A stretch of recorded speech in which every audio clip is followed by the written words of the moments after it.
Yo, what's good, YouTube? This your boy Jorrell here, holding it down for Jorrellfitness, and y'all already know, man, it's time to grow, bro. Shout out to the T2G Nation. I see y'all watching, man. So anyway, man, this is basically a little home workout that I did like last week. I finally got the chance to sit down and do some editing.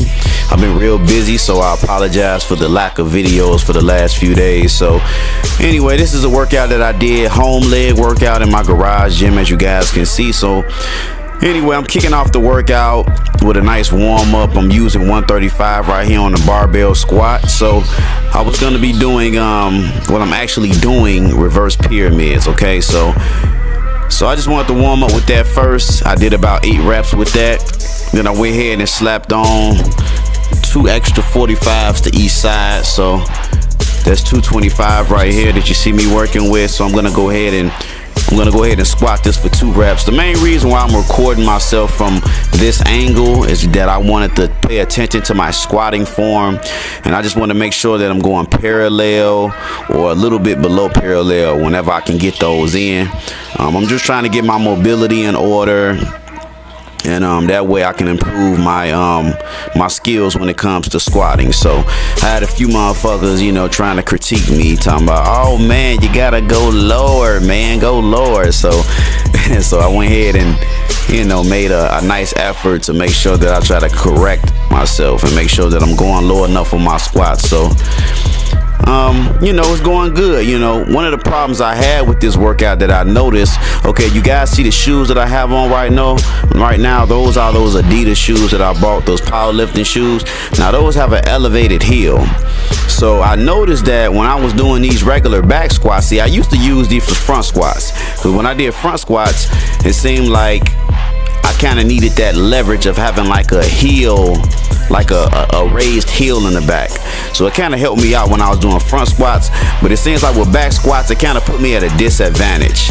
I guess it's just the structure of my body, I don't know. But as you see, as we move on to the next set, after this set, I'm gonna go ahead and switch my shoes out, and I'm gonna go ahead and put on some regular plain Nike Air Force fucking ones. Okay, you guys can see those on my feet, and these are actually real flat shoes, man. These are the low top Nike Air Force ones. Real common shoe, that a lot of guys wear. So as you guys can see, it's a dramatic improvement as far as like the explosion. I know the weight is lighter, but at the end of the day, you can kind of watch my form. You can see that it looks a lot more comfortable for me.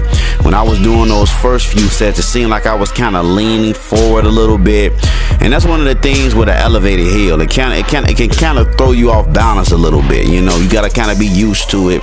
But I kind of like the flat foot feel when it comes to back squats. Now with front squats, I like the elevated heel. I feel like I can get a little bit more contraction in my front quad area, and it can kind of isolate my quads a lot better. But when it comes to these back squats, man, I gotta have like my feet flat. I guess whether you're barefoot, you can go barefooted, or you can use like some shoes like these to have a real flat surface. Chuck Taylors. So I'm pretty much bringing it back to the basics, but I really like these Air Force Ones. The soles on them are pretty hard and kind of firm, and like I said, they're flat. So as you guys can see, I'm doing pretty good. I'm going parallel on these, getting a lot more comfortable. I'm using my Ray-Ban knee sleeves. Those are incredible. So I suggest anybody go ahead and invest your money into those if you're worried about your knee joint health. Definitely come in real handy. So that's pretty much all I did right there for my quads. Well, that's not all I did. I'm gonna show you guys what I did next coming up. So then after that, I did a few sets of those barbell squats. I'm showing you guys the Air Force Ones just in case you're curious.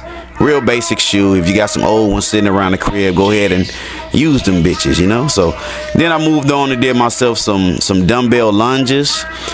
I did about, I think, 16 steps. I think I did like 3 sets of 16 steps. Once again, I pyramided. I started with like real heavy weight, did like probably, I think, 12 steps. And then I think I would decrease the weight and do like 14 steps. And then I think my last set I ended up doing 16 steps. So the way I do it is I'll just count each leg. 1, 2, 2, left leg 1, right leg 1. You know, left leg 2, right leg 2. And that's kind of how I keep up with my sets a little bit. I don't really count steps, but I want to make sure I work each leg individually, you know, and give it the same amount of reps. On this set, I actually didn't, but I got real tired, so I was like, man, I was exhausted because that was my last set. That was my 3rd set. Then I went ahead and I wanted to work my hamstrings, so I went ahead and did myself some stiff-legged deadlifts with dumbbells. These are real great for your hamstrings. I used to do these back in the day. Kind of went away from them for a while because you guys know I kind of stopped training legs.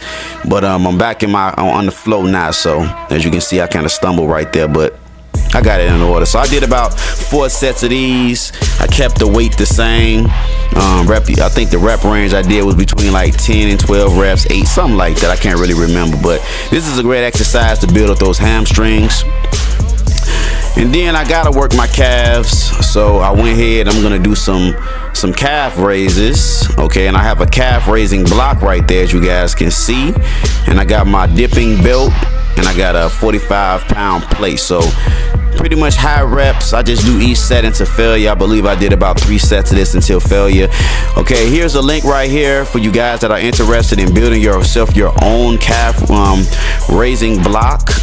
And you can see that's a real great video. Got a lot of hits on that video. A lot of people like this. So it's pretty much an instructional video on how to build your own to save yourself some money. So it looked just like mine. So anyway, that's it, guys. If you like the video, go ahead and like it, comment, and subscribe to your boy Jorrell here, Jorrellfitness. And like I said in the beginning, y'all already know it's time to grow, bro. I'ma holler at y'all later. Deuces.